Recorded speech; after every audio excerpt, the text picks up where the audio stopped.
زلزال في معسكر الخضر، استبعاد نهائي لأبرز نجمين بسبب تجاوزات أخلاقية. في تطور صادم هز أركان الكرة الجزائرية، حيث كشف تقرير إعلامية عن قرار الإدارة الفنية بإقصاء كل من بغداد بونجاح ويوسف بليلي من قائمة المنتخب الوطني نهائيا، وذلك على خلفية ملفات تأديبية خطيرة في سابقة هي الأولى من نوعها.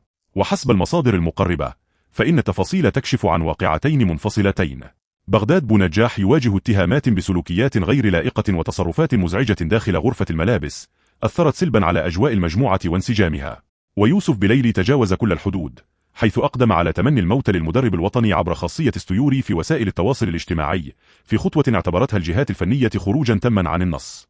هذا القرار الحازم ينهي مستقبل الثنائي الدولي مع الخضر في الوقت الحالي، ويطرح علامات استفهام كبرى حول كيفية تعويض غيابهما في الاستحقاقات القادمة.